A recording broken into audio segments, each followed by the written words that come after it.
That was the only one that was for me. Alright, so What's the time now? 4 to.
Great, I think we're all ready. Nice to see you. Give you a warm welcome, especially anyone who's visiting and it's your first time with us. What we do is very straightforward. We seek to worship God and to hear what He has to say to us from His Word. Let me say, at times it can be challenging, and today it will be a bit challenging, but I hope that that's why you came here. So we are going to worship God, and first of all, we'll stand. to hear a call to worship. Then we're going to sing the song, Behold Our God. And if you don't happen to know any of these songs, don't worry. You'll catch on, and there are plenty of people around who do as well. So first of all, let's stand, please. Our help is in the name of the Lord, the maker of heaven and earth. Let us exalt his name together. Let's sing, Behold Our God.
Please be seated and let's pray.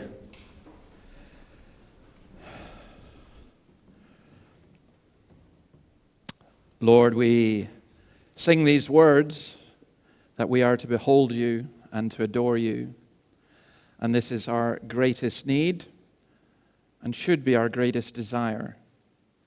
And yes, for some of us, it's also our greatest difficulty. There's too much in our way, too many things that clog our spiritual vision. So we ask that this day you would come and you would clear the way for us to see who you are and to know who you are, just to get even a glimpse of the one before whom the angels cry, "Holy, holy, holy is the Lord God Almighty. The whole earth is filled with His glory." Lord, sometimes we don't see that. Sometimes we really struggle to grasp things beyond ourselves, things beyond our immediate circumstances, to know the unknowable.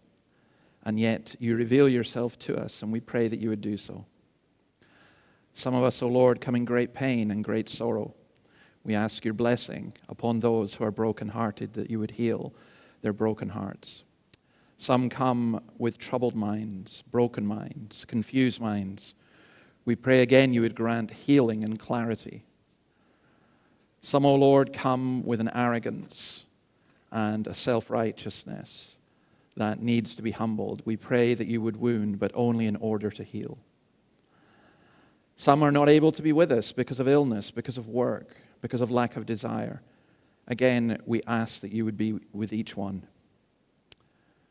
And Lord, as we come into your presence, we feel the stillness. We know that it is so important for us that this be real and not just religion. So come amongst us and speak to each one of us and take away anything that would hinder our worship of you. And speaking of which, we come and we confess our sins. You see the words on the screen. Let's say these words together. Remember, O Lord, your great mercy and love, for they are from of old. Remember not the sins of my youth and my rebellious ways. According to your love, remember me, for you are good, O Lord. For the sake of your name, O Lord, forgive my iniquity, though it is great. And be gracious to me, for I am lonely and afflicted. The troubles of my heart have multiplied. Free me from my anguish. And then receive this assurance of pardon. The Lord is compassionate and gracious, slow to anger, abounding in love. He does not treat us as our sins deserve, or repay us according to our iniquities. For as high as the heavens are above the earth, so great is his love for those who fear him. As far as the east is from the west, so far has he removed our transgressions from us. As a father has compassion on his children, so the Lord has compassion on those who fear him. For he knows how we are formed. He remembers that we are dust. Amen. Now we're reading through the Old Testament book of Isaiah, and Terry's going to come and read Isaiah 17.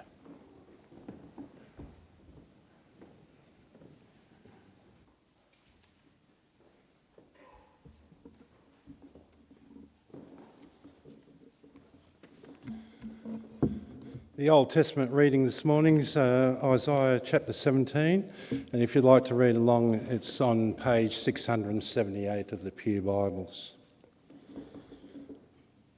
See, Damascus will no longer be a city, but will become a heap of ruins.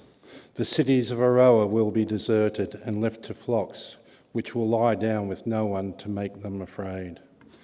The fortified city will disappear from Ephraim and royal power from Damascus. The remnant of Aram will be like the glory of the Israelites, declares the Lord Almighty. In that day the glory of Jacob will fade, the fat of his body will waste away. It will be as when reapers harvest when the standing grain, gathering the grain in their arms. As then someone gleans heads of grains in the valley of Rephaim. Yet some gleanings will remain, as when an olive tree is beaten, leaving 2 or 3 olives on the topmost branches, 4 or 5 on the fruitful boughs, declares the Lord, the God of Israel. In that day, people will look to their Maker and turn their eyes to the Holy One of Israel. They will not look to the altars, the work of their hands. And they will have no regard for the Asherah poles and the incense altars their fingers have made. In that day their strong cities which they left because of the Israelites, will be like places abandoned to thickets and undergrowth, and all will be desolation. You have forgotten, you have forgotten God your Saviour. You have not remembered the rock, your fortress. Therefore, though you set out the finest plants and plant imported vines, though on the day you set them out, you make them grow, and on the morning when you plant them, you bring them to bud, yet the harvest will be as nothing in the day of disease and incurable pain. Woe to the many nations that rage. They rage like the raging seal. Woe to the peoples who roar. They roar like the roaring of great waters. Although the peoples roar like the roar of surging waters, when he rebukes them, they flee far away. Driven before the wind like chaff on the hills, like tumbleweed before a gale. In the evening, sudden terror. Before the morning, they are gone. This is the portion of those who loot us, the lot of those who plunder us. This is the word of the Lord.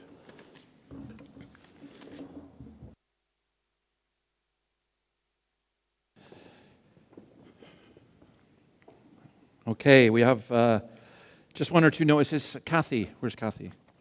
Up you come. So it's great. I think I should get Kathy to you do the notices all the time. Because I say they listen to you. Go on. Yeah. Good morning, everyone. It's lovely to see you. Just briefly, I wanted to remind you that Thursday night Ladies' Bible Study is back from this Thursday for a special 6-week study. I think there's a slide. It doesn't matter if it's not up there now, but perhaps if the guys can put it up at some stage. Our Bible studies decided to do a 6-week study which is called The Coming of the Saviour, and it's basically to help us this year to put Jesus right in the middle of our Christmas and how to encourage each other to do that, during this very busy time. So if you're not part of a Bible study and Thursday night works for you, we really want to encourage you to come along. I think we'll have a really special time together. We start at 7 for a cuppa, start the study at 7:30, normally done by 8:30, and absolutely love to see you. So Alison and I will be at morning tea if you'd like to ask any questions about that, and we can get your details and make sure that we can send you the study in the course of the week. Also on your notice sheet today, there's some important dates on the back which you might just want to have a look at, relating to the nativity play that I talked about last week. One of them is the 6th of December, which is the date when all the kids and parents come together. We'll do a rehearsal and performance, and then 21st of December, we're hoping that that will become part of the Scots Kirk carol service on that night. Those plans are still to be put together. Jan, I hope it's okay. I've also put the date in for William IV Harbour Cruise, which is a special all-church Christmas event, and Jan will have more details about that too. That's the day after, the 7th of December, so hope you come along. Thank you. Okay, thank you.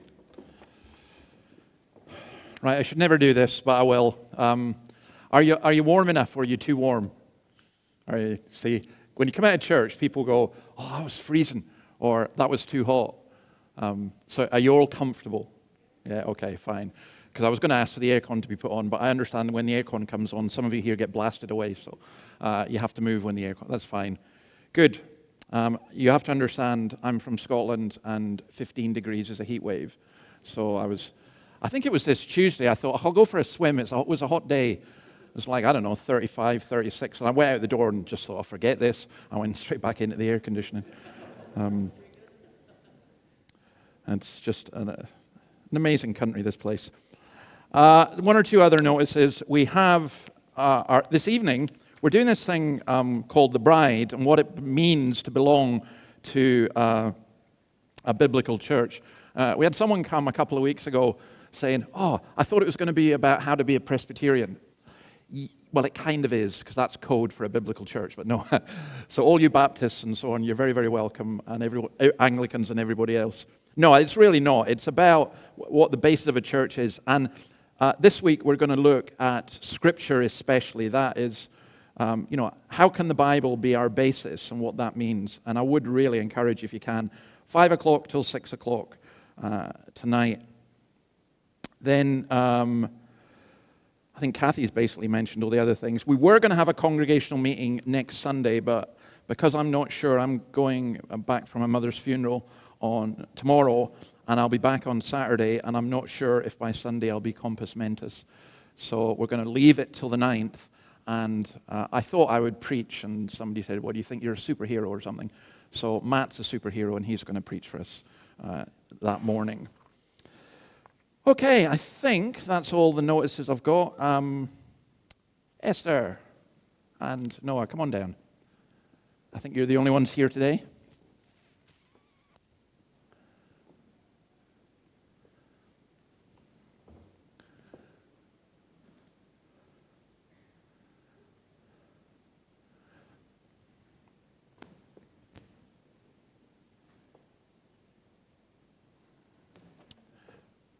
Guys, I forgot about Jamaica, which is a country we're going to look at in a minute. But do any of you play football, or I'll bite my principles and say soccer? Do any of you play soccer? You play soccer. Esther, do you play soccer? Can you kick a ball? No. Okay. I won 2 trophies. You won 2 trophies already. How did you manage that? Yeah. What did you do? I got one when I was in kindy, and I got one when I was in... You won a trophy in kindy. You must be like a superstar. Oh, and I earned one in year 1. Okay. So this is maybe a difficult question. Where do you play in soccer? Are you like the goalie, or do you do the defense, or you do the attack? I actually run around in defense, You just run around. I just run and defend the ball when the person is about To score. You run and you defend the ball when the person's about to score. Now, when you do that, right, so do you have a coach? Do you have someone who tells you what to do? Okay? So when I used to, believe it or not, I used to be a coach, and I used to say to them, don't be lazy. Run around. That's very good. You have to work hard. And when you're defending, Noah, you don't say to the person who's got the ball, oh, go ahead, have a shot. I can't be bothered, do you? You go and take it off them, don't you? Yeah, good for you. That's why you won a trophy. My team back in Scotland could do with a defender like you. I got one. I think I got one. Well, I think I got one trophy for getting better and better. You got 1 trophy for getting better and better. Oh, that's brilliant. I think I got the trophy just... Okay. Well, listen, maybe if there's a trophy for getting better and better at preaching, you can give me one day when I get better and better. Yeah, I know. It's funny, isn't it? But the important thing about that, right, when you're playing soccer or whatever you're doing, you have to do it with your whole heart. And we were talking about the commandments and all the 10 commandments, and you see them up there, and Jesus summarized them. In fact, the Old Testament, the same way, said, you've got to love the Lord your God with all your heart, with all your soul, and with all your mind.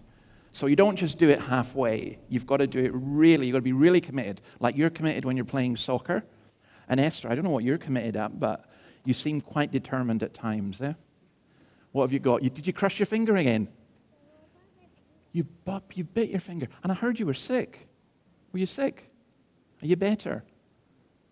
No. Do you know this? Your mum, by the way, has to be completely dedicated to looking after you, because children get sick and they crush their fingers and they get trophies for playing football in kindy. Just amazing. Okay, that's great. Right, guys, listen, I'm going to pray for you, and then you can have the sheets to color and everything else as well. Lord, we thank you for your goodness to us, and especially for Noah and Esther, and for other children who are not here. We pray your blessing upon them, and we pray, our God, that from their very earliest days they would know what it is to love you and serve you with all their heart, with all their soul, and with all their mind. We ask this in your name. Amen. Great. What's that, by the way? All right, okay. Good to see you guys. We'll talk to you at the end. I'm going to say something about Jamaica now because I forgot about it. I would love to go to Jamaica. I didn't realize it was so small. It's only 10,000 square kilometers, which is about a quarter the size of Scotland. I'm sorry, I need to find an Australian place to Australia's just so big that none of it makes any sense. So, but Jamaica's tiny. 2,825,000 people, 69% Christian, and there are 4,000, I'm saying Jam Aussies, Australians who are Jamaican. Really, really fascinating place in many ways, not least because it really was a place where there was just the majority of people were slaves. They were there for the sugar plantations, and as slavery was abolished in the British Empire, then everything changed. But the church has always been there for the slaves, and it's still relatively strong in Jamaica, though it also has its problems as well. So let's pray for Jamaica. Lord, as we come and pray for our world, we thank you for the nation of Jamaica. We know that it has a rich heritage of many things, music and culture. We pray for the Jamaicans who are in exile, many in the UK and a few thousand here in Australia. We ask that your blessing would be upon them. We pray for the nation as a whole, that there's such injustice between rich and poor, such a gap. And we ask that you would bring justice into that nation, that you would protect it and keep it, and that you would build up and grow your church there. For we ask this in your name. Amen.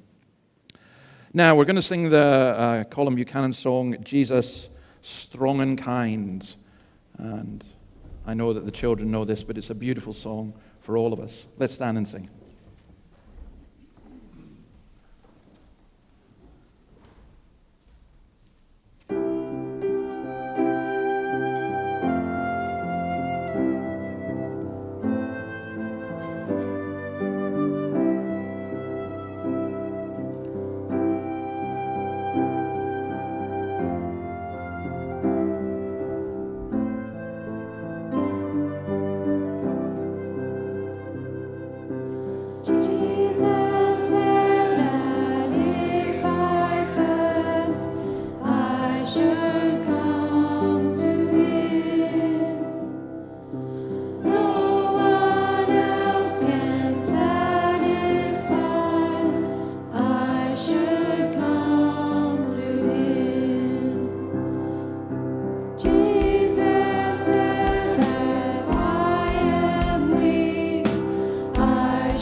Please have a seat. And Elaine's going to come and read. Before she does, can I mention this has been hanging around here for about 4 weeks. It's not mine. People keep thinking it's mine. It's not mine.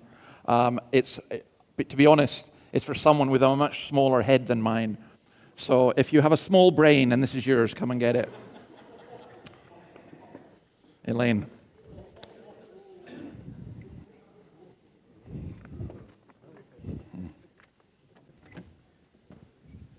Good morning, everyone. Today's New Testament reading is taken from 1 Peter chapter 3, verses 1 to 7. It's found on page 1178 in the Pew Bibles.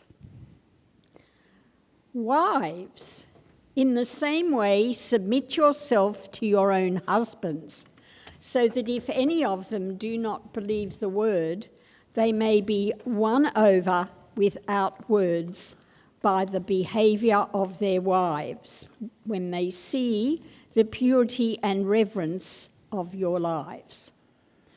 Your beauty should not come from outward adornment, such as elaborate hairstyles, the wearing of gold jewellery, or fine clothes.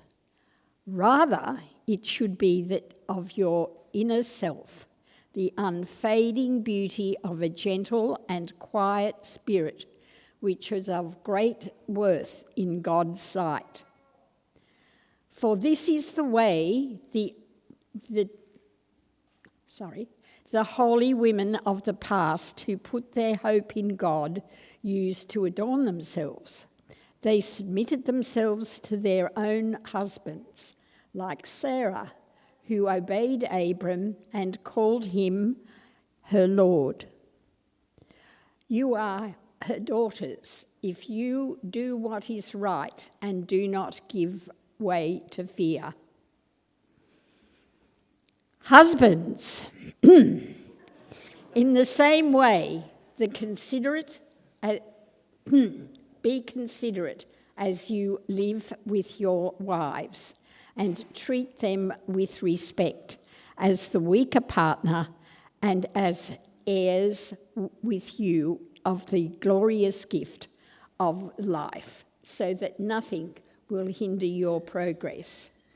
Amen.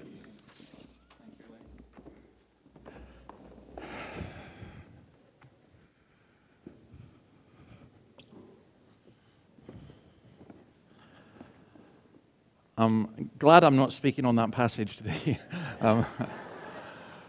because then I'd want to know why Elaine laid that stress on husbands. But anyway, that's. We are going to look, though, at a very difficult passage. At one level, it's Judges, and as I was looking at this, it's entitled A Time to Weep. Now, I expect sometimes, when you come to church, I do want you to be challenged. I find myself very, very challenged by these words. And part of me was sorely tempted to do something I'm going to say to people not to do. And I was convicted by my own sermon or by the word. And that's because God's word is something that's real and it speaks to us. Hebrews 4:12 says, the word of God is living and active, sharper than any double-edged sword. It penetrates even to dividing soul and spirit, joints and marrow. It judges the thoughts and attitudes of the heart. It goes under your skin, but more than under your skin. So I was listening to Joe Rogan, as all really cool guys do. And Joe Rogan, it's amazing. Joe Rogan is an utterly amazing guy. He does a 3-hour podcast, and 10 million people listen to him, especially young men who apparently can't concentrate beyond 1 minute. So a 3-hour podcast. I know that some of you think if I go over 11 here, it's a bit long. You wait. Once we get to Rogan's standard. But I was listening to him and Constantine Kissin and Francis Foster of the trigonometry thing. And there was this amazing thing, because Rogan had said he'd never go to church. And so had Constantine Kissin. And Kissin said this. He's asked about, did he have faith? He says, no, I'm not there yet. But I've started going to church every now and then. Rogan says, do you enjoy it? Kissin says, I love it. And Rogan says, I do too. You know, he says, it's a bunch of people going who are trying to make their lives better. For me, at least, the place I go, they read and analyze passages in the Bible. And I thought, you must be going to a good church. They read and analyze passages in the Bible. I'm really interested in what these people are trying to say because I don't think it's nothing. And believe you me, when someone like Rogan says that, there are lots of people who go, maybe I should listen too. And we should listen because we do know that this is the Word of God. Now, what we're going to look at is God's assessment of the people of Israel. The book of Judges, which we're beginning to go through, covers a period of 300 years in Israel before the kings. Judges are not judges with, legal clothes and a gavel or a hammer or whatever. They are political leaders or military leaders. There's 12 of them in the book of Judges.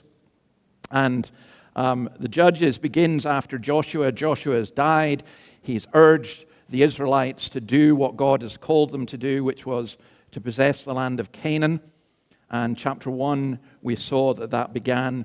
And then we're going to look at something that it almost sounds blasphemous to say this. God has a dilemma. And it's a dilemma that applies to us. It's not that we have a dilemma, it's that God has a dilemma. Now, we'll see what that is. But first of all, we're going to do some basic theology. God's covenant, verses 1 and 2. The angel of the Lord went up from Gilgal to Bochim and said, I brought you up out of Egypt and led you into the land that I swore to give to your ancestors. I said, I will never break my covenant with you, and you shall not make a covenant with the people of this land, but you shall break down their altars. Let's just think about this. First of all, the angel of the Lord, who's that? Well, look at the word I. I brought you up. I made a covenant with you. That was God. So is the angel of the Lord an angel, as I was going to say, as we understand, but sometimes we understand very differently? No, it's a very important thing to help you understand the Old Testament. People often have difficulty with the Old Testament. You won't. There are two principles here that will really help you understand the Old Testament. And one is this, that this character, the angel of the Lord, appears several times in the Old Testament, 3 times in the book of Judges. And it's understood that it's what we use a word theophany. Theos is the Greek word for God, and phanos is to appear. It's an appearance of God in human form before Jesus came as a human being. And most people think it's an appearance of Christ before he came to earth. Because we know, for example, we're told that Moses didn't regard disgrace for the sake of Christ as a reason to stop following God. And I think that what you've got here, so if you want to use really, really technical language, it's a pre-incarnate appearance of Christ. Now, incarnate just means God becoming man. Jesus became a human baby. This angel wasn't a human. But it really is the angel coming and being as God. So best understood as a divine being, God appearing in visible form, carrying God's authority, speaking in the first person as God, and receiving the worship that the angels would reject. The second thing here is the word covenant. Now, maybe you don't want to be a theologian, but you'll never be a theologian if you don't understand what the word covenant means. You will also never understand the Bible. Covenant is really important. The whole idea of covenant is absolutely vital. And I think we understand it, if I put it this way, it's a promise confirmed in some kind of ceremony. So let's say you're here and you're not married, and you decide you're going to get married, and you come to see me. And I'm talking with you. Maybe you're a young man and a young woman, and I'm talking to you, and I say, do you know, this is not just a kind of party day. You're going to take some really serious promises, and if you can't take these promises, don't get married. And the promises are you're standing before God, and whoever the people are, but the primary thing is you're standing before God, and you are promising to love and to be committed to the other person for the rest of your days. Now, this has only ever happened to me once, where a couple decided, no, they weren't cut for that, because I said, I remember one guy saying, well, what happens if, I no longer feel love? I said, no, that's not the issue. What you've got to ask is, can I commit myself to this person for the rest of my life? And I take, it was interesting, that bit about not wearing gold. Well, I'm not a woman, but I still think women should wear gold rings. I don't think Peter was saying that. I wear this ring, and I take it really seriously.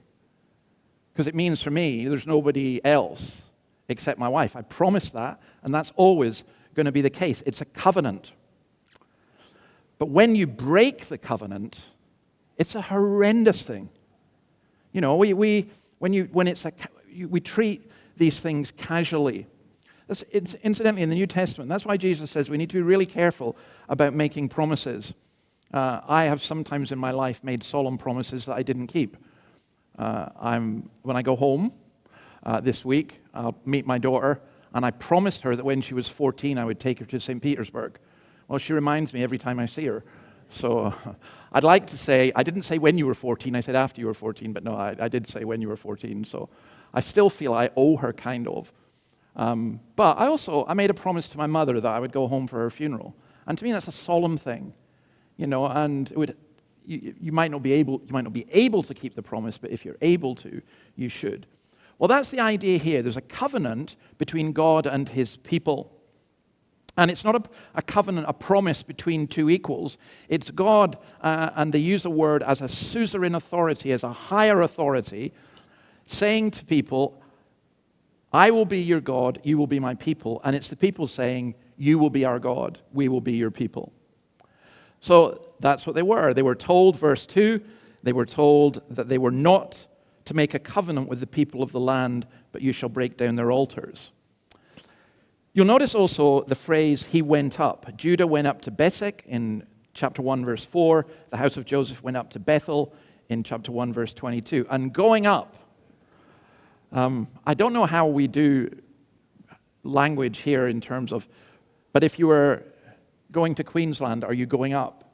And if you're going to Sydney, you're going down, aren't you? Yeah, that seems about right in every way.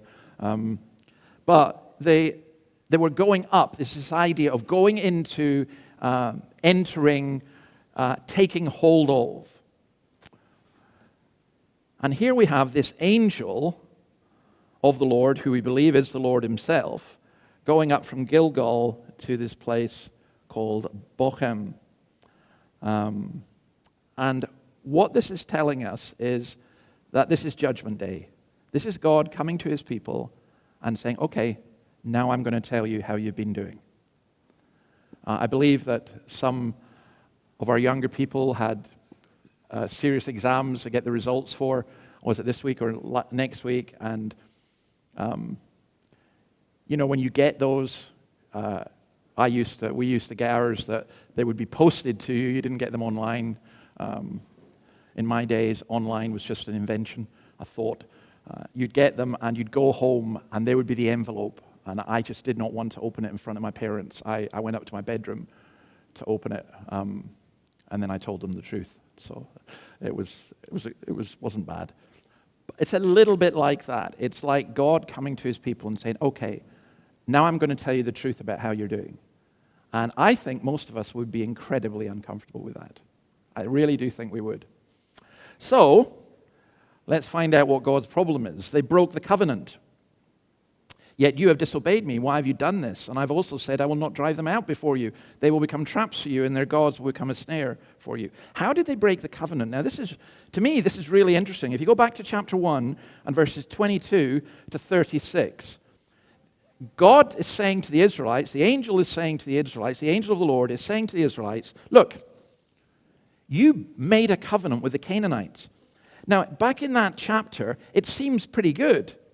The spies saw a man coming out of the city. This is verse 24 of chapter 1. And they said to him, show us how to get into the city, and we will see that you are treated well. So he showed them, and they treated him well. They didn't get rid of him, if you like. But what is fascinating about the language there is they use a word, kesed, which is a word for making a covenant. So they made a covenant with him. And what they are saying to him is, you help us because we need your help, and we are going to make a covenant with you and really with your gods by implication. We're going to affirm you in your idolatry. So this is God coming to the Israelites and saying, what have you done? What have you done? I didn't tell you to do this. What have you done? And if you know your Bible, you'll know if you go back to the beginning, at the very beginning, when Adam and Eve sinned in the garden, the Lord came to Adam and said, what have you done? Again, I don't know all your personal circumstances, but for some of us in our lives, there comes a point where someone does say to us, what did you do? Why did you do that? Do you realize the harm that you have done? Well, that's what's being said here. Now, here's the key thing to understand. It's not that they said, hey, we're not going to worship God anymore. It's that they said, we're going to worship God and other things. So they combined it. Now, how does that apply? How can I apply that in today's context, in today's culture? Well, for me, it's all far too easy. I just looked. I went through the newspapers, and I'm old-fashioned. I still buy literal papers, but I also looked online. I can give you 1,001 examples of the church doing that. I'm sorry to say this, and I debated about whether I should say it or not, but I will say it because along the road, I used to be a Baptist, and I love the Baptist church. But Hamilton Baptist Church has compromised phenomenally in this regard and has compromised with the gods of this world and boasted about it. I couldn't believe they were boasting about it online, but they were. And I just felt a feeling of dread. You realize what you're doing with God. I remember a minister who, this is a different church, who wrote a book about the lost message of Jesus, and Steve Chalk. And when I read the book, I couldn't believe it. He was basically saying Jesus got it wrong because he was a man of his times and he didn't really know as much as we do. I thought, wow, you seriously went there? Well, he did. Now, let me put it this way. We have to be quite careful here. We want to be kind and welcoming to people. I cannot think of a single person who would not be welcome in this church. Whatever the background, whatever, someone comes in who's a Muslim, someone who's a Hindu, whatever the sexuality, whatever the sins they have committed, everyone is welcome. But, I'm going to say but, they should be dealt with kindly, but that doesn't mean they're going to be affirmed in their lifestyles. Now, let me put this another way. There's a kind of unspoken covenant with a congregation when you're a minister. And it goes like this. We pay you to preach. We'd like you to be at least mildly entertaining. Every now and then, if you prick us a little bit, we don't mind that. But there are certain places you cannot go and certain things you cannot touch. In my previous congregation, I came to realize fairly quickly that mentioning children or money in a negative way seemed to be far worse than talking about hell. Because these were people's idols.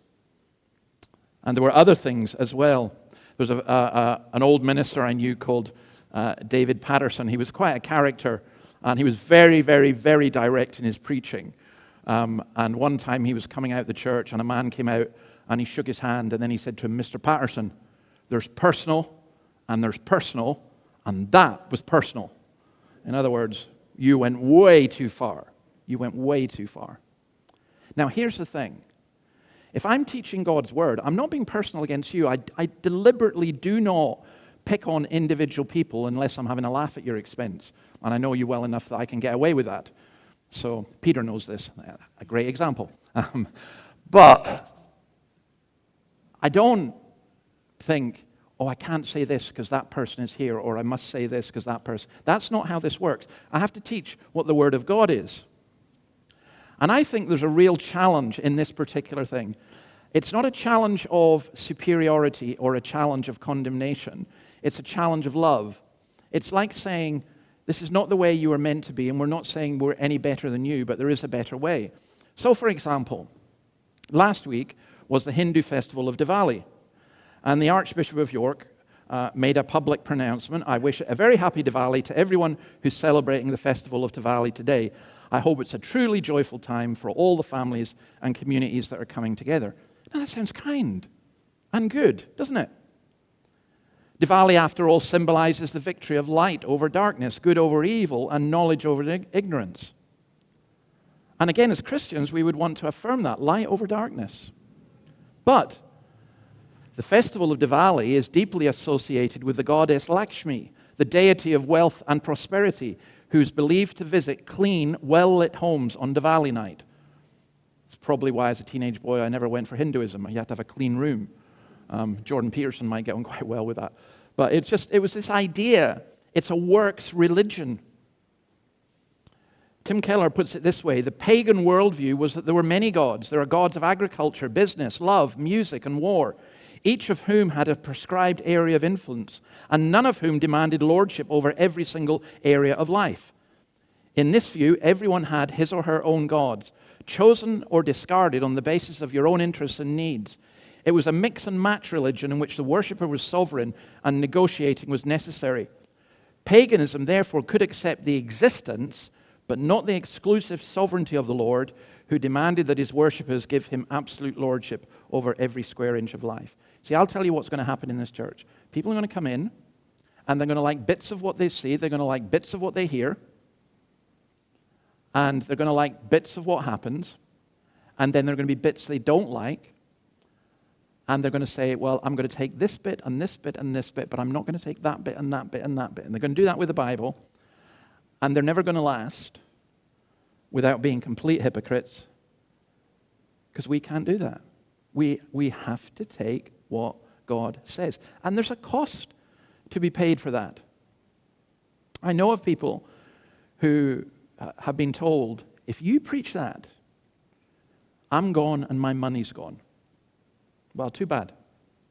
Too bad. I was once offered a significant sum of money for doing something which we decided wasn't the right thing to do.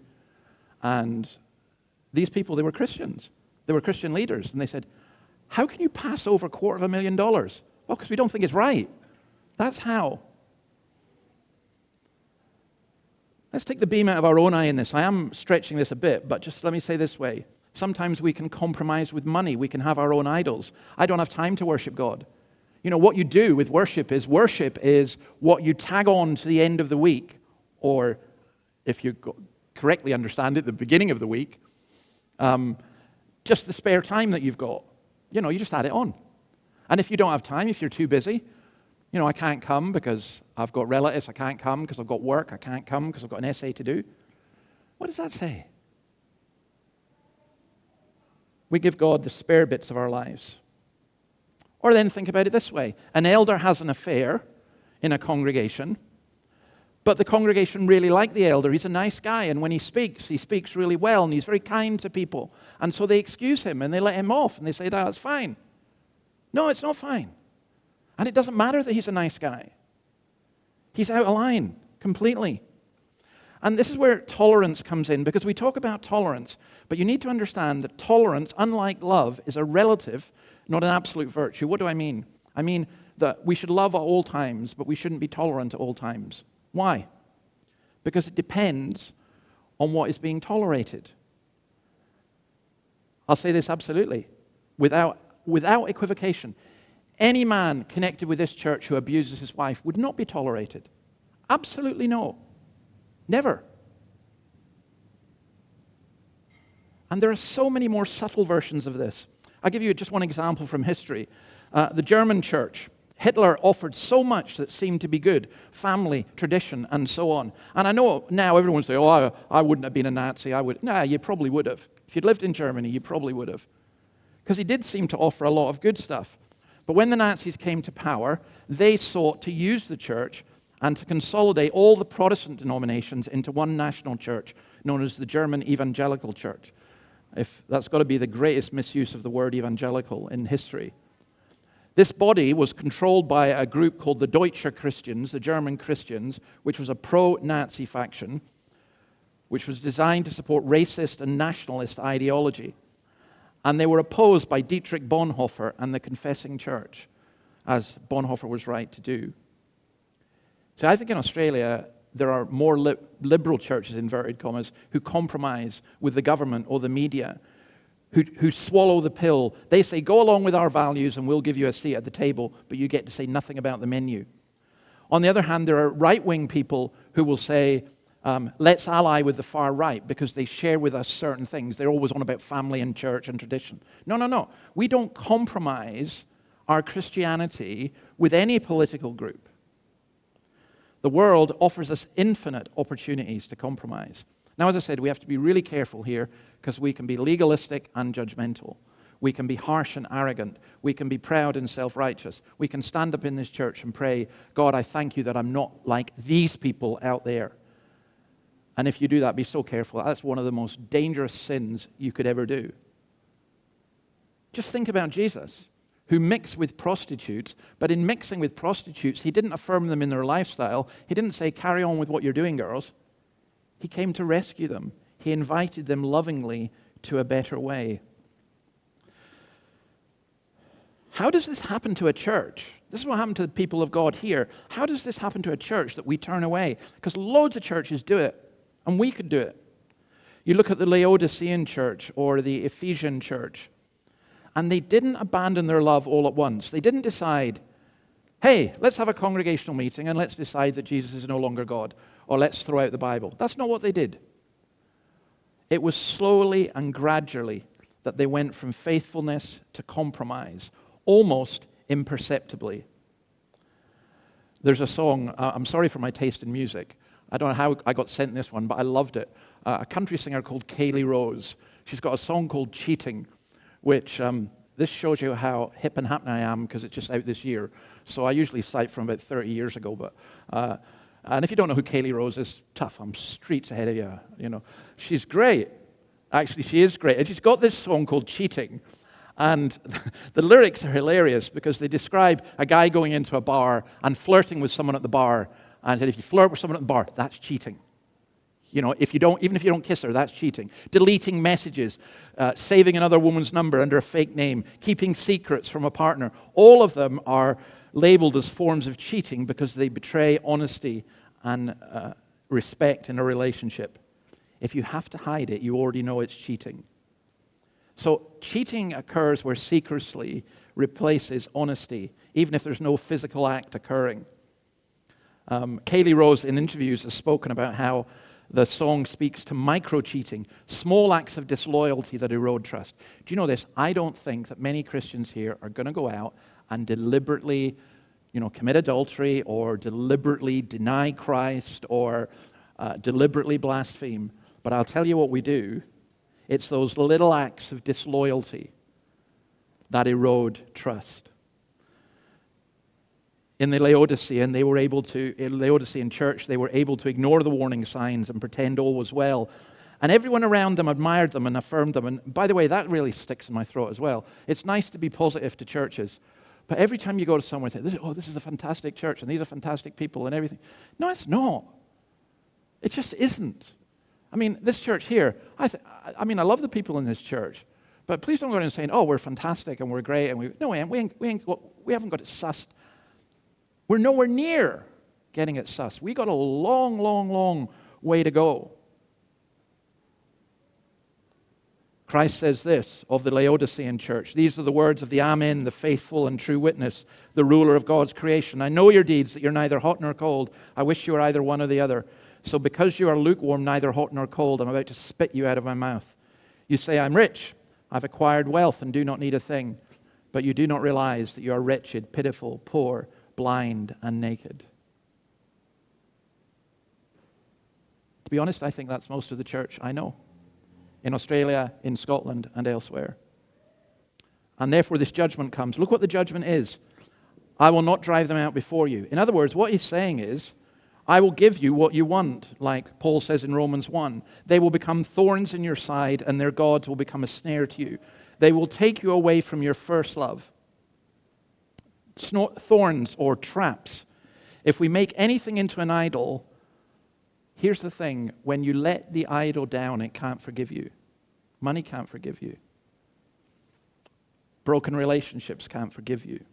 And the snares, they bind and trap us. I confess as a boy that I lived on a farm and I used to use rabbit snares. Now, rabbit snares were all right, I think, because they were what it would run into and it would break its neck.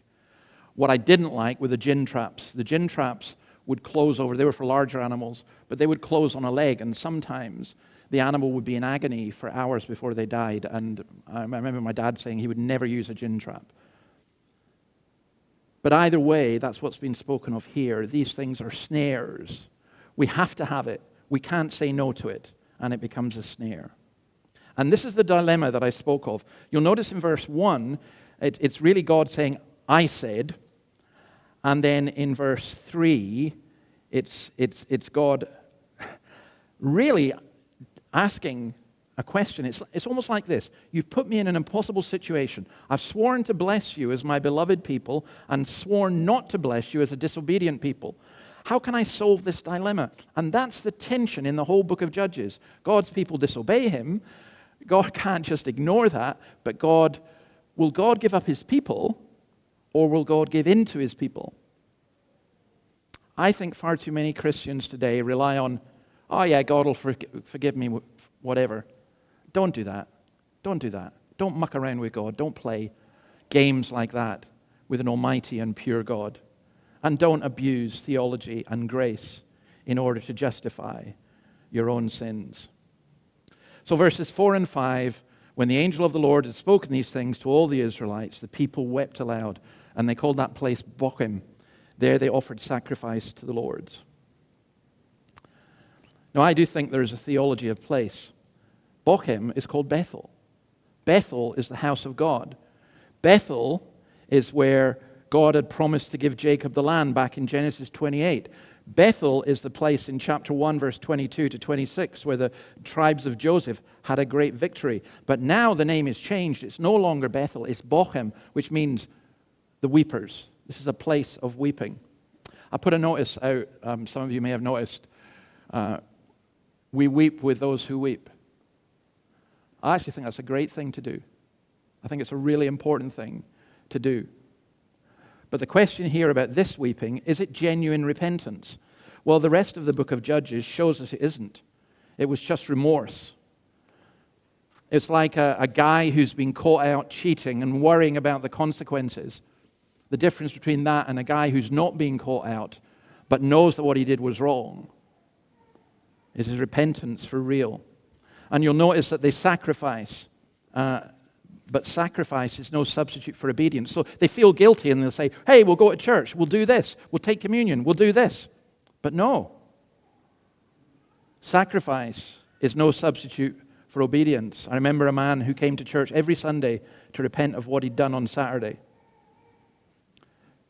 The Shorter Catechism says this: repentance unto life is a saving grace, whereby a sinner, out of a true sense of his sin and apprehension of the mercy of God in Christ, does, with hatred and grief of his sin, turn from it unto God with full purpose of and endeavor after new obedience.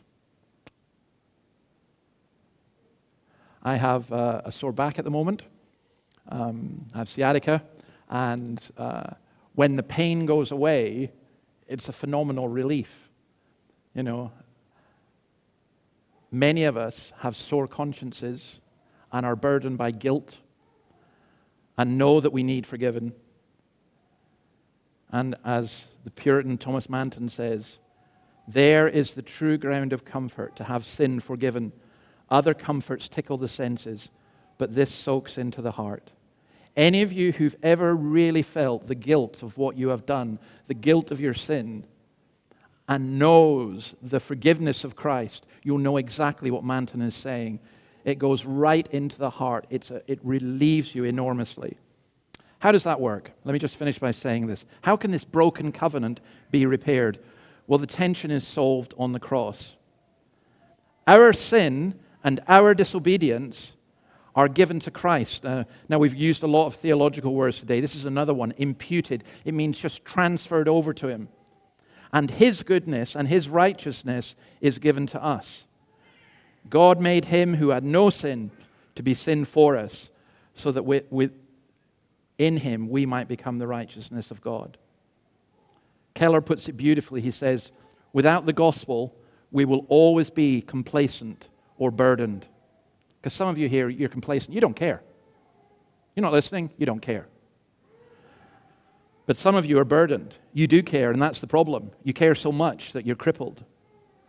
The cross, says Keller, is the place where we find the freedom to accept ourselves without being proud and to challenge ourselves without being crushed.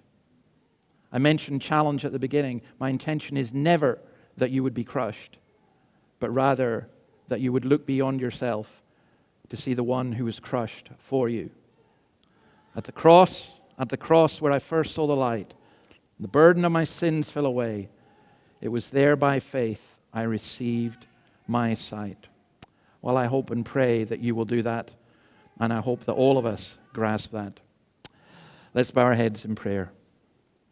Lord, we thank you for your word. We thank you for its power. We thank you for its reality.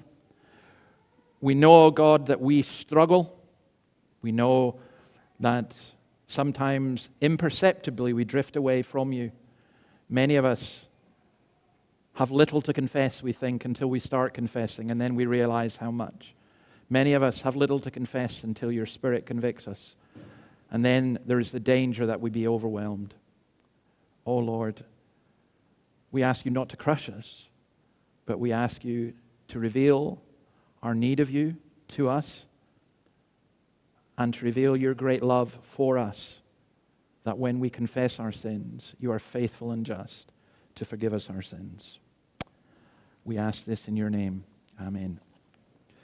We're going to sing a song of confession, really, Psalm 130. We shall stand and sing this, and then we will do a confession of faith.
Please have a seat.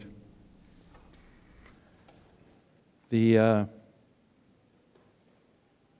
gospel is the most beautiful thing in the world, because to know that forgiveness that's sung off in that psalm, we wait for God, and He forgives us and renews us.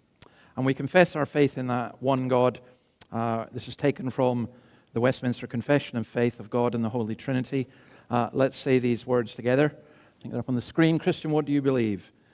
We confess and believe in one God, infinite in being and perfection, a most pure spirit, invisible, without body or parts, immutable, immense, eternal, incomprehensible, almighty, most wise, most holy, most free, most absolute. We confess that this one God, working all things according to the counsel of his own will, is the creator and governor of all things for his own glory. We confess that in the unity of the Godhead, there are three persons, the Father, the Son, and the Holy Spirit, of one substance, power, and eternity, each distinct, yet fully and perfectly God. To him be all glory, honor, and praise forever and ever. Amen. Matt will pray for us, and then after that we'll sing When I Survey. Morning. Let's pray. Father in heaven, we thank you that you are so patient, that you have this long-suffering faithfulness towards us, that you forgive our sins, and that you have given us the perfect Saviour. We thank you that you have fulfilled every promise made in the Old Covenant, that you have given us the perfect leader, the perfect king and prophet and priest.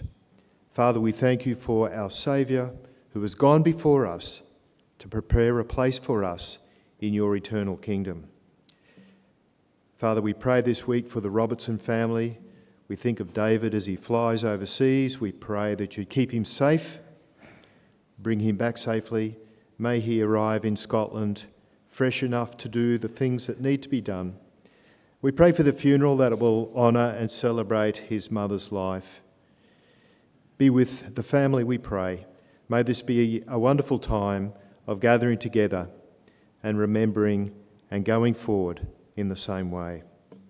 Father, we think of Jacques, and we think of him as he waits for news to do with his future ministry. We pray for him. Father, we pray for the outreach of our church. We pray that you will bless the things that we do in this place. May the light of the Lord Jesus Christ be shining in this place. May others find their way to the Saviour here and through the lives that we live. Father, bless our Bible study groups, we pray, that they would be places that challenge us, that draw us to understand your word in a deeper way, that we might understand your love in a deeper way. Father, we pray for primary schools around us and secondary schools. We pray for every school where Scripture is being taught.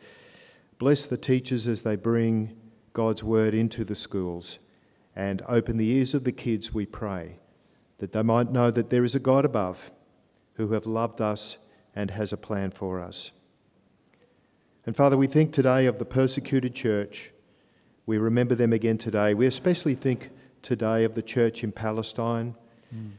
We think of the church in Israel, and we think of the church in places like Afghanistan. Father, your people gather together in these places, often secretly. We pray that they would be blessed and know that you are with them. We think also of missionaries Colin and Catherine Parfait in France. We pray that you bless their ministry. May they have fellow workers come alongside who have been sent by you and have been given gifts for the work before them. Father, we think of our Houses of Parliament. We pray for our federal government and for the state government. We pray, give wisdom to the ministers, give wisdom to the Houses of Parliament, that decisions might be made that are for the blessing of the people. And Father, where there is corruption, we pray that you'd shine a light on that and bring it to the forth. Father, bless our Prime Minister and our Premier, we pray. And Father, those who are not with us today, we pray that you would be with them and bless them. We think of those watching online, that they would be blessed as they have heard the message today. And Father, we just thank you that when we go from this place, we go out with the encouragement and the hope, and knowing that you are with us, that you've been with us all the days leading up to today, and you will be with us until the very end. And on the last day, we will be found in him, blameless and glorious through all that he has done. And we bring our prayers in the name of the Father, the Son, and the Holy Spirit. Amen.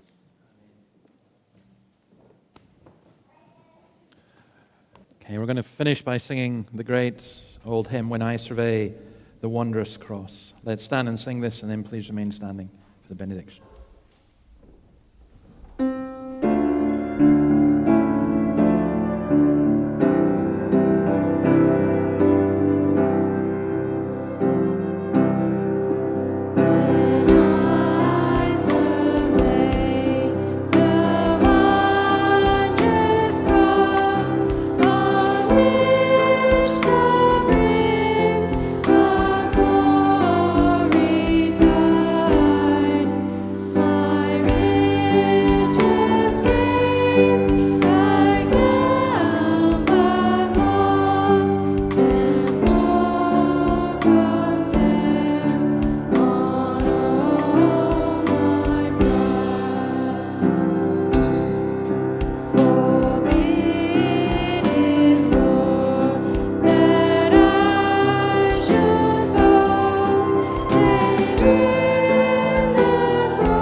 Lord, there is no halfway covenant with you.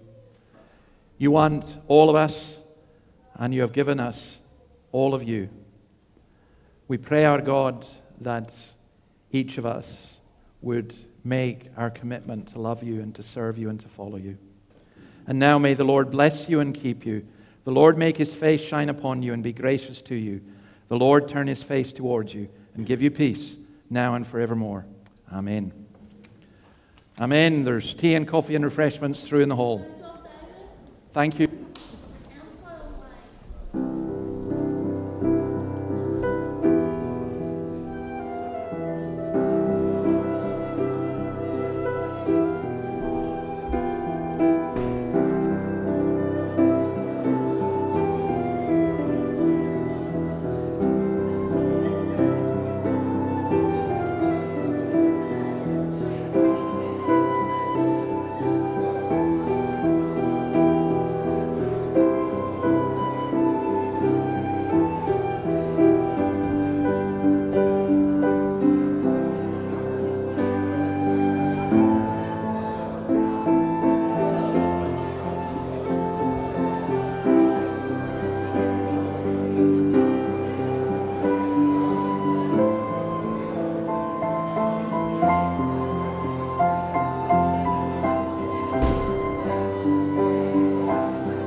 Thank you for keeping me company up here. We're playing the fun little twirls you do.